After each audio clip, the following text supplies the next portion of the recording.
জিন জাতি যেহেতু অদৃশ্য, তাই আমি মহান আল্লাহর বান্দা হিসাবে তাদের কোনো ক্ষতি করার অধিকার রাখি কিনা। দুষ্ট জিন যদি আমার ঘুমের মধ্যে বিরক্ত করে বা অন্য কোনোভাবে ক্ষতি করে, তাহলে পরিত্রাণের উপায় কি? আমি যতটা জানি, বান্দার পায়ে কাটা ফুটলেও মহান আল্লাহ তাকে সওয়াব দিবেন। দুষ্ট জিন যদি আমার ঘুমের মধ্যে বিরক্ত করে, এর জন্য পরকালে মহান আল্লাহ আমার সওয়াব দিবেন কিনা। অনেকগুলো প্রশ্ন একসাথে করেছেন। প্রথম প্রশ্ন উত্তর হলো যে আল্লাহর সৃষ্টি হলেই তাকে কষ্ট দেয়া যাবে না এমন কথা নাই।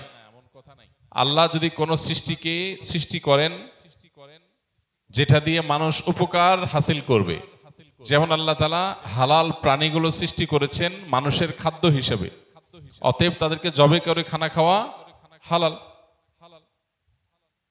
আবার কোন প্রাণী যদি মানুষের কষ্টের কারণ হয়, উপদ্রবের কারণ হয়, তাহলে সেগুলোকে মারা, সেগুলোকে নিধন করা, এটারও অধিকার মানুষের আছে, কারণ আপনাকে সে কষ্ট দিচ্ছে।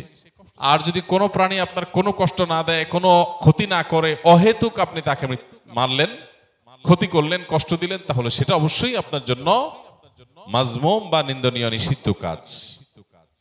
অতএব কোন জিন যদি আপনার ক্ষতি করে, তাহলে সেই ক্ষতি থেকে বাঁচার জন্য আপনি আত্মরক্ষামূলক কাজ করবেন, সেটাই স্বাভাবিক। আর মানুষের ঘুমের মধ্যে, ঘুমের বাইরে যে কোনো মুহূর্তে দুষ্ট জিনের উপদ্রব যদি হয়, তাহলে তার আত্মরক্ষার জন্য নবী করিম সাল্লাল্লাহু আলাইহি ওয়াসাল্লামের শেখানো আমল আছে, 3 কুলের আমল আছে, অন্যান্য যে সমস্ত রক্ষা কবচ আমল আছে, সে আমলগুলো আমরা বেশি বেশি করবো ইনশাআল্লাহ। এবং কোনো বিপদ যদি হয়, অনেকে আছেন যে ব্ল্যাক ম্যাজিকের কারণে কষ্টে আছেন, অনেকে আছেন দুষ্ট জিনের উপদ্রবের কারণে কষ্টে আছেন, এবং এই কষ্টটা এত বেশি যে আসলে এই কষ্ট থেকে পরিত্রাণের উপায় অনেকে খুঁজে পান না। এবং অনেক সময় দেখা যায় কষ্টগুলো মাত্রাতিরিক্ত, অনেক বেশি, অনেক কষ্ট।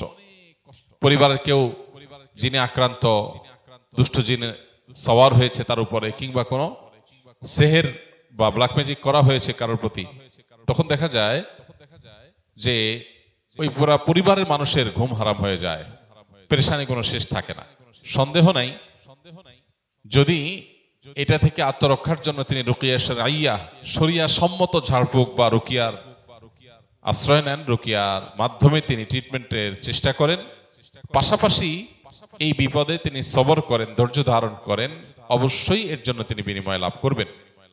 কারণ এটা তো সঠিক যে নবী করিম সাল্লাল্লাহু আলাইহি ওয়াসাল্লাম বলেছেন, ইমানদার তার যদি পায়ে কাঁটাও ফুটে এবং সে যদি সবর করে, ধৈর্য ধারণ করে, আল্লাহর ফয়সালাকে মেনে নেয়, এর বিনিময় সে আল্লাহর কাছ থেকে আজর এবং বিনিময় পাবে। এজন্য যদি কেউ এরকম দুষ্টজনের উপদ্রব কিংবা সেহেরের শিকার হয়ে কষ্ট পায় এবং সে সবর করে, ইনশাআল্লাহ সে আল্লাহর কাছ থেকে আজর লাভ করবে।